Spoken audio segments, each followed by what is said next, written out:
Daily कम से कम 100 हाइबा चलता है। एक हाइबा पर 8,000 रुपया आप सिस्टम में लेते हैं। अगर 8,000 रुपया एक गाड़ी में लेते हैं तो 100 गाड़ी में 8 लाख रुपया होते हैं।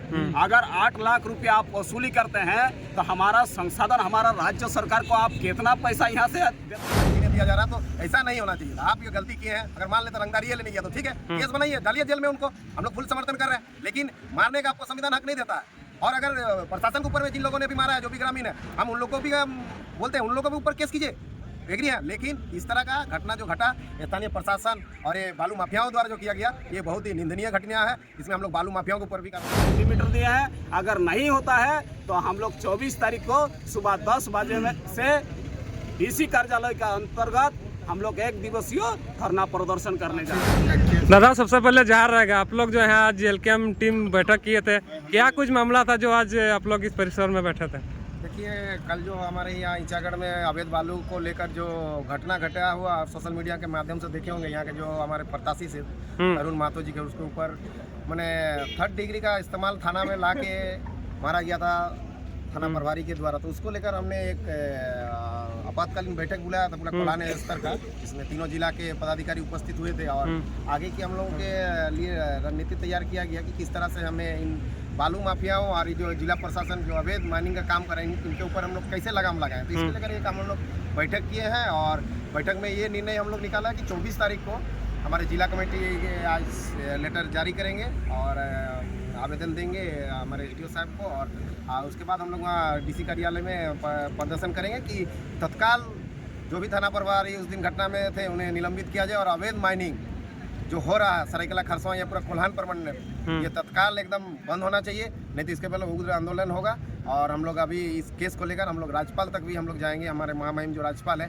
उनको भी अवगत कराएंगे, जो वास्तविक यहाँ की घटना स्थिति परिस्थिति हमारे ईचागढ़ विधानसभा की है, ये सब हम लोग का चर्चा पर। आप लोग के पार्टी से वो प्रत्याशी भी रह चुके थे, करीब करीब सम्मानजनक वोट भी लाए थे, फिर भी ऐसा प्रशासन द्वारा इसके साथ ऐसा व्यवहार किया गया, इसमें आप क्या कहें? यही चीज का हमें दुख है, खेद है। चलिए, प्रशासन के ऊपर वहाँ अगर हाथापाई हुआ है ग्रामीणों के द्वारा, उन्हें जैसा दिखाया जा रहा मीडिया में कि उनको मारा गया, तो ठीक है, उनके लिए हम संवेदना व्यक्त करते हैं। ऐसा नहीं होना चाहिए, कानून कोई भी हाथ में नहीं ले सकता है, आम पब्लिक हो या कोई भी। लेकिन इनको अगर वह गलती था, अगर ये रंगदारी मांगने गए थे या कुछ भी करने गए थे, आप इनको डिटेन करते, थाना में रखते, चालान कर देते, कोई दिक्कत नहीं था हमें। लेकिन इस तरह एक आम व्यक्ति हो या कोई प्रत्याशी हो, हम उससे नहीं, संविधान सबको अपना हक देता है, तो इनको आप डिटेन करके चालान करके जेल भेज सकते थे ना। आप इस तरह 3rd डिग्री जो मारे हैं, ऐसा नहीं होना चाहिए था। पानी तक पीने नहीं दे रहे थे, तो ऐसा नहीं होना चाहिए था। सभी थाना के लोगों खुद पीड़ित जो प्रत्याशी हमारे खुद बयान दे रहे हैं कि उन्हें पूरा मारा गया, ना पानी पीने दिया जा रहा, तो ऐसा नहीं होना चाहिए था। आप ये गलती किए हैं, अगर मान लेते रंगदारी लेने गया तो ठीक है, केस बनाइए, डालिए जेल में उनको, हम लोग फुल समर्थन कर रहे हैं, लेकिन मारने का आपको संविधान हक नहीं देता है।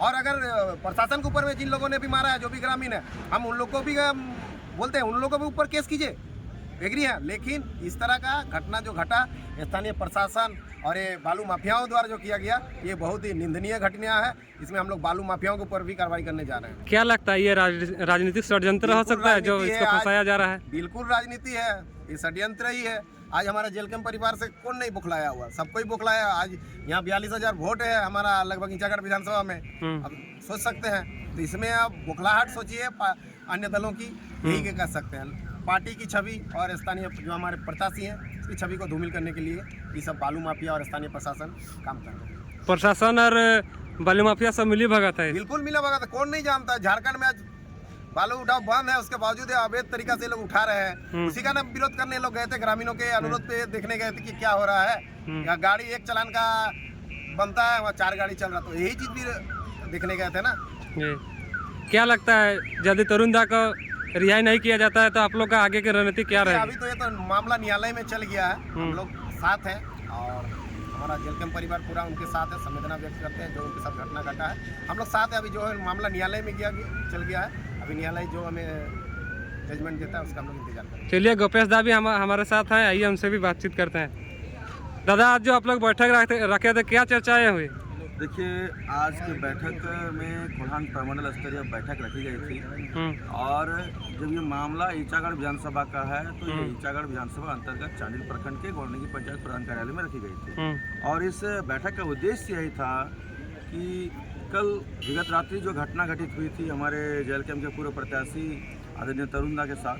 तो इस प्रकार से मर्माहत घटना को अंजाम दिया गया था। प्रशासन की टीम हो चाहे बालू माफियाओं के द्वारा हो, हमें पुख्ता इस बात की जानकारी नहीं है, लेकिन जो उनके शरीर पर जो चोट देखा हमने वो अमानवीय व्यवहार है। चाहे वो पुलिस प्रशासन द्वारा की गई हो, चाहे वो बालू माफिया द्वारा की गई हो। हाँ, अगर वो किसी प्रकार की कुछ भी कैसे करते हैं, कृत्य करते हैं, तो उसके लिए प्रशासन है, उसके लिए कानूनी व्यवहार करे और कानून अपना कार्रवाई करे और कानूनी कार्रवाई के माध्यम से उन्हें कोर्ट तक ले जाए। उसमें कोई आपत्ति नहीं है, जेल तक चले गए उसमें कोई आपत्ति नहीं है। लेकिन वर्तमान समय में जब ये मामला देखा गया, ये मामला बालू से लेकर रिलेटेड है, तो हम सबसे पहला सवाल तो यही पे बनेगा कि डीएमओ साहब और डीसी साहब विगत आज 1 साल, 1.5 साल, 2 साल से हम देख रहे हैं कि आज इतना सीएफटी बालू को जब्त किया गया है, इतना सीएफटी को जब्त किया गया, प्रतिदिन हम देखते हैं। आज ईचागढ़ प्रखंड में जाके देखिएगा तो कितने सीएफटी बालू का जो स्टॉक बनाया गया है, तो स्टॉक में बहुत ज़्यादा क्या हो रहा है कि उसको सील किया जाता है प्रशासन द्वारा, डीएमओ द्वारा। अभी कितना बालू बचा हुआ है देखिए, कितना स्टॉक अभी तक सील किया है, जो वो चीज़ कहाँ है। सबसे पहला सवाल तो वही रहेगा। और दूसरा सवाल यही रहेगा कि प्रशासन थोड़ा सा मर्यादा को बचाए रखें। प्रशासन आप हैं तो हम हैं, हम यही कहना चाहेंगे। बाकी हमारे पूर्व प्रत्याशी जो हैं तरुणदा, उनके साथ जो घटना घटित हुई है, इस घटना को लेकर अति निंदनीय हम उसको पेश करते हैं और आशा करते हैं कि इस प्रकार की घटना ईचागढ़ विधानसभा क्षेत्र के साथ ना घटे। और उसको लेकर और अवैध जो खनन चल रही है, चाहे वो बालू हो चाहे पत्थर का खनन हो, उस खनन को लेकर जेल कैम्प एक स्ट्रॉन्ग पोजीशन, जेल कैम्प एक स्ट्रॉन्ग निर्णय लिया है कि आगामी दिनांक 24/11/2025 डीसी कार्यालय के समीप हम लोग एक दिवसीय धरना प्रदर्शन का कार्यक्रम रखने जा रहे हैं। उसकी सूचना आपको फिर से सोशल मीडिया के माध्यम से दी जाएगी। प्रशासन जानते हुए भी जो ये जेल कैम्प का प्रत्याशी है, फिर भी उसको जानबूझकर मारा गया, उस पर आप क्या कहेंगे? देखिए, हम तो यही कहेंगे कि ये कहीं ना कहीं एक बढ़ चढ़ कर एक बनाई साजिश है और इस साजिश के तहत उन्हें जो चोट उनके शरीर पर देखा हमने, वो क्या कहेंगे, एक अति घृणात्मक है। मैं साफ कहूँगा, अति घृणात्मक है। ऐसा अमानवीय व्यवहार किसी के साथ न की जाए। एक इंसान, उसके अधिकार है, संविधान के खिलाफ आप नहीं जा सकते हैं, हम भारत के संविधान के खिलाफ नहीं जा सकते हैं। हम साफ कहेंगे कि तरुणदा को जो सूचना मिली थी ग्रामीणों के अनुसार, कि ग्रामीण कह रहे हैं कि यहाँ से हमारे सड़क से लगातार साधन संसाधनों की चोरी हो रही है। तो जानकारी के मुताबिक तरुणदा उस रात को उस गांव वालों के जानकारी को देखते हुए वो सर्वे के तौर पर गए हुए थे कि हाँ, मैं एक क्षेत्र का वरीय उपाध्यक्ष और साथ ही साथ इस क्षेत्र का पूर्व प्रत्याशी रह चुका हूं। तो ग्रामीणों के कहने के अनुसार ही वो वहां पे गए थे। और उसके बाद जो इंसिडेंट हुआ उनके साथ, वो तो आप देख ही रहे हैं। तो ऐसा नहीं होना चाहिए। एक प्रत्याशी है और एक जनप्रतिनिधि को इस प्रकार से अमानवीय व्यवहार नहीं करना चाहिए। चलिए, बहुत बहुत धन्यवाद। क्या कहिएगा दादा? देखिए, हमारा गोपेश बाबू भी बोला, लोबिन भाई भी बोले, हम लोग आज घोड़ानेगी हमारा प्रधान कार्यालय के सामने प्रेस कॉन्फ्रेंस के माध्यम से भी कहते हैं जो ये घटना हुआ है, ये घटना जो आज प्रशासन द्वारा जो घटना किया है, ये बहुत बड़ा जघन्य काम है। इसका अगर ठीक है, आप अवैध बालू के बारे लविन भाई भी बोला, गोपेश भाई भी बोला, अवैध बालू डेली कम से कम 100 हाईबा चलता है।